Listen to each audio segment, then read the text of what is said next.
Everything nowadays you can think about requires electricity. So I was like, that's gonna be one of the jobs that I know for sure, for a fact. There's always gonna be plenty of jobs everywhere I go. Every day I'm doing something different. Every day I'm working with my hands. Every day I come in, I come with a good attitude. I work with some guys that have a good attitude, and we are just wanting to learn, want to build this building. I'm a hands-on kind of person, and I feel like getting more hands-on with it makes you appreciate it more. When you turn on the switch and lights come on, that's like the best moment in your life right there.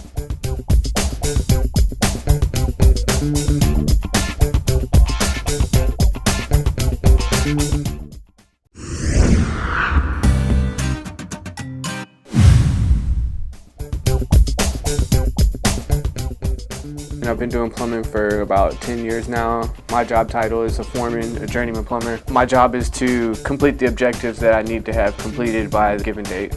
When it's said and done though, when you're flushing that toilet, when you're turning on your sink, and that's what I enjoy. I love to see the work of my hands. Most of my information is uploaded to an iPad. I have an iPad Pro.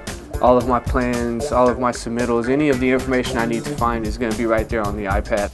When you think of a plumber, you think of him bent over the toilet with the plunger and his bottom hanging out, and it's not how it is out here though, we're all hardworking, money-making machines.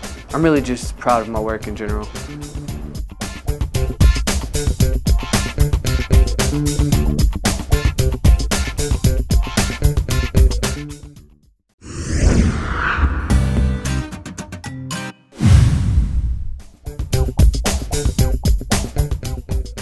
I am the IT GPS manager, oversee the land surveying and CAD and the building information and modeling.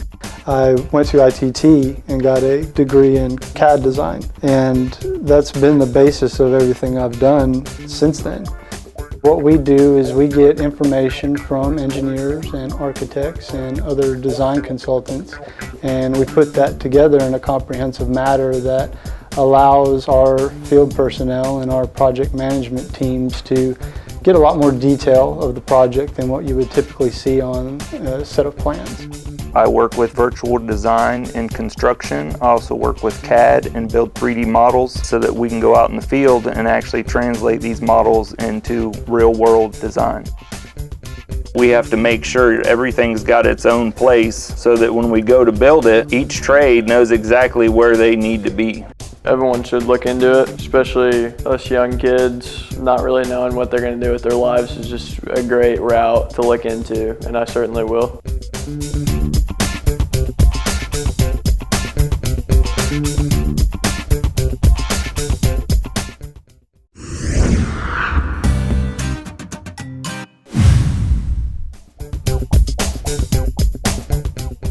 I get to spend half my time in the field and half my time in the office.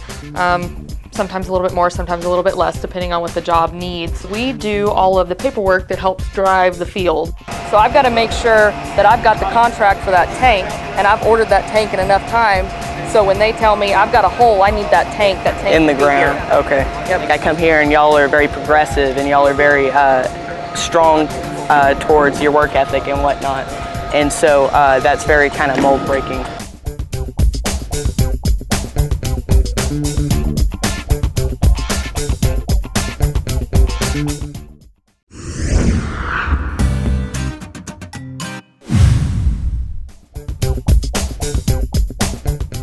I became a journeyman a couple of days ago, so I'm moving up in the chain as a journeyman. You're working in a job where you can work with tools and your hands. The sky's the limit. You can accomplish anything you want in your life. I've been doing plumbing for about 10 years now. My job title is a foreman, a journeyman plumber. Through plumbing, through being able to obtain your journeymans and your masters, that there really is no ceiling. I work with CAD and build 3D models so that we can go out in the field and actually translate these models into real-world design. We have to coordinate the architectural with the structural, the plumbing, the fire sprinklers, the mechanical, electrical, everything that goes in this building has to have a specific place that it needs to be.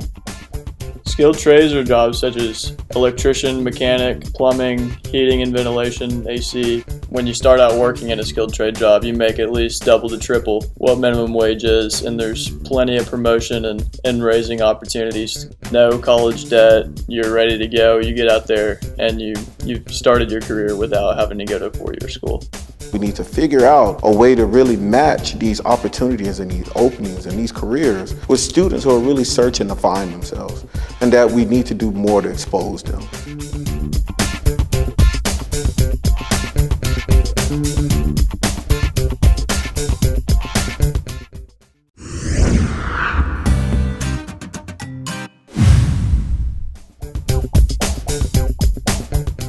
When I was in the trade, I was the youngest. I was like 20 years going to college, and everybody else was like mid-20s, early 30s. And everybody was like, man, I wish I was started off young as you are. Now that I'm 24, I'm like the youngest in my company as a journeyman electrician. And that just doesn't mean that. It means a lot to me. It means a lot to everybody saying that at such a young age, he's applying yourself and you can start off young. And the sky's the limit. The passion that they expressed, that was great to see. You expect that if you do something that you love to do, but I think it kind of went beyond passion. It was just, I'm proud, I'm joyful, I like what I do, I understand what I do, and I'm contributing to society. I can go to bed every night knowing that I don't have to worry about how am I going to pay this bill, how am I going to provide for my family. I can sleep comfortable at night knowing that I can do all that.